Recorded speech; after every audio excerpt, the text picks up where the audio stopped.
Hello students. आज हम करने वाले हैं नेटवर्किंग।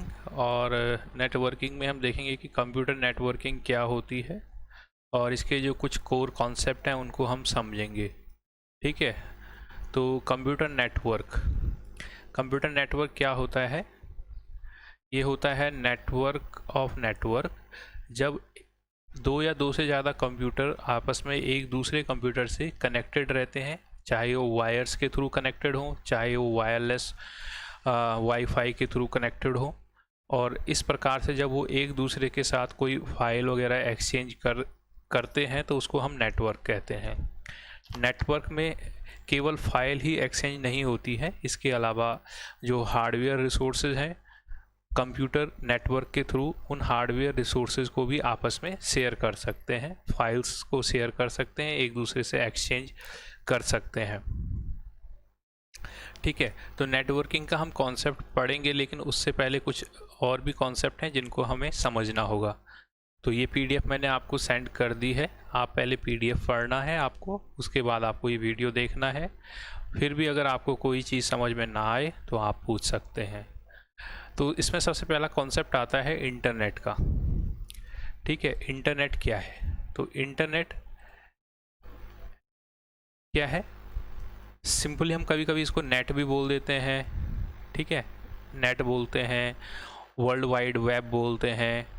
ठीक है, तो ये कंप्यूटर्स का एक ऐसा नेटवर्क है, नेटवर्क जैसे मैंने आपको ऊपर बताया कि जहाँ पे बहुत सारे कंप्यूटर आपस में जुड़े होते हैं। तो ये पूरी दुनिया के कंप्यूटर्स का एक बहुत बड़ा नेटवर्क होता है जिसमें पूरी दुनिया के कंप्यूटर आपस में एक दूसरे से जुड़े होते हैं। कोई भी इंफॉर्मेशन हमें अगर नेटवर्क के थ्रू चाहिए तो हम उसको दुनिया के किसी भी कंप्यूटर से ले सकते हैं। ठीक है, तो इसकी प्रॉपर डेफिनेशन जो बनेगी वो बनेगी internet is a network of networks. बहुत सारे नेटवर्क्स का एक बड़ा नेटवर्क वो इंटरनेट है, जिसमें कि सारे कंप्यूटर, इंडिविजुअल कंप्यूटर आपस में कनेक्टेड होते हैं और they can exchange information across the globe. पूरी दुनिया में हम एक जगह से दूसरी जगह जो इंफॉर्मेशन है उसको शेयर कर सकते हैं। फिर एक कॉन्सेप्ट आता है वर्ल्ड वाइड वेब। तो वर्ल्ड पूरी दुनिया में, वाइड पूरी दुनिया में फैला हुआ, वेब यानी कि नेटवर्क जाल। ठीक है, इसको हम केवल वेब भी कह देते हैं। ठीक है, तो इसके अंदर वेब के अंदर क्या होता है? कलेक्शन ऑफ वेबसाइट्स होती हैं, बहुत सारी वेबसाइट का कलेक्शन होता है। जैसे हमारी बुक्स होती हैं तो वैसी क्या होती हैं? वेबसाइट होती हैं।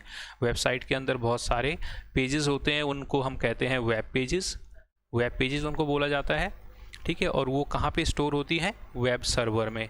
एक तरह का एक कंप्यूटर होता है, एक सर्वर टाइप का कंप्यूटर होता है जिसमें स्टोरेज की कैपेसिटी बहुत ज़्यादा होती है, जो बहुत ज़्यादा लार्ज अमाउंट में फाइल्स को स्टोर करके रखता है, और जो कनेक्टेड होता है लोकल कंप्यूटर के साथ और इंटरनेट के साथ।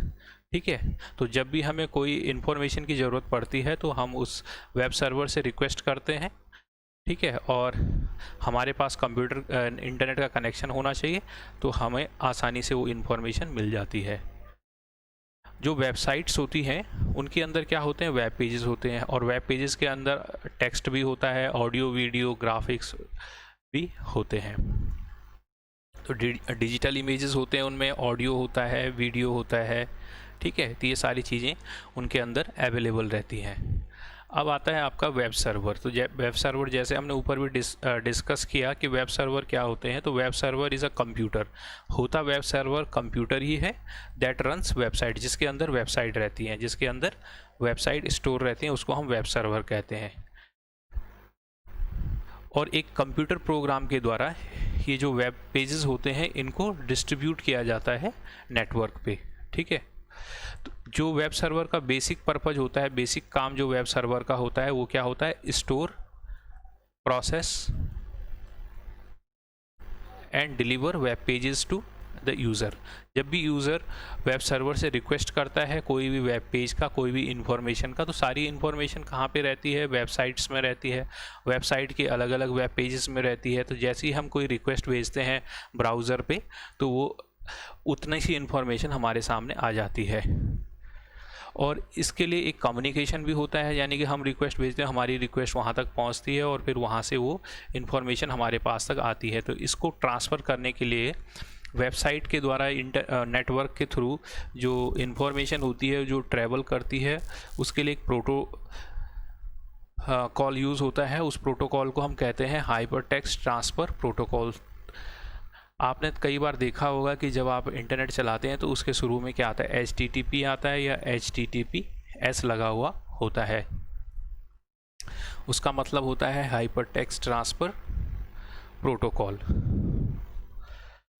वेबसाइट जैसे हमने डिस्कस किया है, ग्रुप ऑफ क्या होते हैं, वेब पेजेस, यानी कलेक्शन ऑफ वेब पेजेस का कलेक्शन जो होता है एक वेबसाइट के अंदर होता है, ठीक है। और ये जो वेब पेजेस होते हैं आपस में हाइपर लिंक्स से जुड़े होते हैं। जैसे ही आप उस लिंक पे क्लिक करते हैं तो आप दूसरी जगह पहुंच जाते हैं, जिनके ऊपर आप जैसे ही कर्सर को लेके जाते हैं तो वो एक लिंक का इंडिकेशन देता है, और उस पर आप जैसे ही क्लिक करते हैं तो एक नया पेज उसमें खुल जाता है, ठीक है। तो किसी व्यक्ति का भी एक वेबसाइट हो सकता है, कंपनी का भी वेबसाइट हो सकता है, कोई एजुकेशनल इंस्टीट्यूशन, स्कूल कॉलेज वगैरह का भी एक अपनी वेबसाइट होती है, गवर्नमेंट की भी आजकल अपनी वेबसाइट होती है, या कोई NGO ऑर्गेनाइजेशन है तो उसकी भी अपनी एक वेबसाइट होती है। तो इन वेबसाइट्स के अंदर बहुत सारी इन्फॉर्मेशन पड़ी होती है। वो इन्फॉर्मेशन हाइपर लिंक से, जितने भी उसके अंदर पेजेस होते हैं वो पेजेस हाइपर लिंक से आपस में जुड़े होते हैं। नाउ वेब पेज क्या होता है, एक इंडिविजुअल पेज होता है वेबसाइट के अंदर, ठीक है, उसको हम वेब पेज कहते हैं। वर्ल्ड वाइड वेब के अंदर जो वेबसाइट्स होती हैं उन वेबसाइट्स के अंदर का एक सिंगल पेज, उसको हम वेब पेज कहते हैं। एक डॉक्यूमेंट होता है ये रिटर्न डॉक्यूमेंट।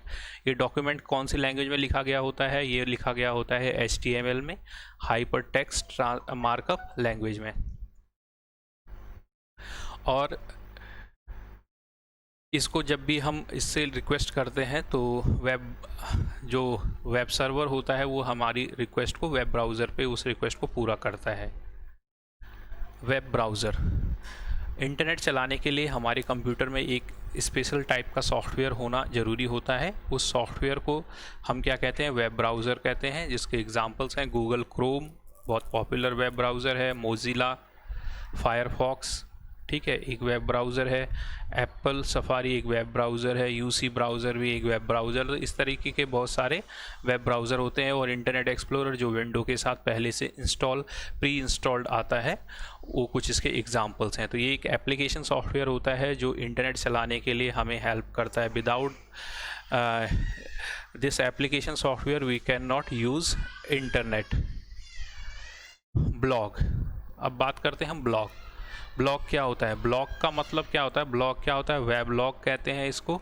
ये एक ऑनलाइन न्यूज़पेपर की तरह होता है, ऑनलाइन जर्नल होता है जिसके अंदर बहुत सारी इन्फॉर्मेशन होती है, ठीक है। और इस इन्फॉर्मेशन को रिवर्स ऑर्डर में, यानी कि जो डेट वाइज उसका जो ऑर्डर होता है, जो लेटेस्ट डेट होती है वो सबसे ऊपर होती है और जो सबसे लास्ट की डेट होगी वो सबसे नीचे होगी। जो लेटेस्ट पोस्ट होंगी इनको हम पोस्ट कहते हैं, ठीक है। जो भी आपने कुछ लिखा है उसके ऊपर में ब्लॉग या कमेंट या आर्टिकल्स लिखे होंगे वो सबसे ऊपर आएंगे, जो अभी लेटेस्ट आर्टिकल्स होंगे, ठीक है। तो ये क्या होता है, ग्रुप ऑफ राइटर्स इनको अपने व्यूज़ को, अपने ओपिनियन को शेयर करते हैं लोगों के साथ, ठीक है। तो इसको हम ब्लॉग कहते हैं। देन कम्स न्यूज़ ग्रुप क्या होता है, ये भी एक ऑनलाइन डिस्कशन फोरम होता है जिसमें लोग अपने अपने इंटरेस्ट के हिसाब से जुड़े होते हैं और आपस में अपने विचारों को शेयर करते हैं, ठीक है। हर न्यूज़ ग्रुप का क्या होता है, एक टॉपिक होता है, स्पेसिफिक टॉपिक होता है। कोई एक स्पेसिफिक टॉपिक पे वो अपने ओपिनियन देता है, ठीक है। और उसी के हिसाब से उसका नाम भी रखा गया होता है न्यूज़ ग्रुप का, ठीक है। कोई सोशल इश्यूज़ पे न्यूज़ ग्रुप हो सकता है, कोई करंट अफेयर्स पे हो सकता है, कोई जीके पे हो सकता है, कोई सब्जेक्टिव न्यूज़ ग्रुप भी हो सकता है, किसी मैथमेटिक्स से रिलेटेड कुछ डिस्कशन फोरम हो सकता है। तो इस तरीके से अलग अलग तरह के ये ग्रुप्स बने होते हैं, ऑनलाइन ग्रुप्स, इनको हम न्यूज़ ग्रुप कहते हैं, ठीक है। इन न्यूज़ ग्रुप में हमारा जो सब्सक्रिप्शन होता है, हम कोई न्यूज़ ग्रुप यूज़ कर सकते हैं या नहीं कर सकते हैं। तो कुछ न्यूज़ ग्रुप क्या होते हैं, सब्सक्रिप्शन बेस्ड होते हैं, यानी कि हमें उसका मेंबर बनने के लिए कुछ पेमेंट करनी पड़ती है। नाउ HTML, HTML क्या है? हाइपर टेक्स्ट मार्कअप लैंग्वेज, ठीक है। और ये लैंग्वेज यूज़ होती है वेब पेजेस को बनाने के लिए। अभी हमने डिस्कस किया था कि वेब सर्वर के अंदर वेबसाइट्स होती हैं और वो वेबसाइट्स किससे बनी होती हैं? वेब पेजेस से। तो इन वेब पेजेस को बनाने के लिए एक लैंग्वेज को यूज़ किया जाता है, scripting language, that is called hyper text markup language, HTML, ठीक है। तो ये क्या होता है? इसके अंदर हाइपर लिंक्स होते हैं जो अलग अलग उसके पेजेस को हाइपर लिंक से ज्वाइन करता है, ठीक है। और इनका जो लेआउट होता है, ये लेआउट पे ज़्यादा फोकस करता है, ठीक है। अट्रैक्टिव बनाने में वेब पेजेस को ये हेल्प करता है, ठीक है। तो इतना आपने समझ लिया होगा, और आप कोई प्रॉब्लम होगी इसमें तो आप मुझे पूछ सकते हैं।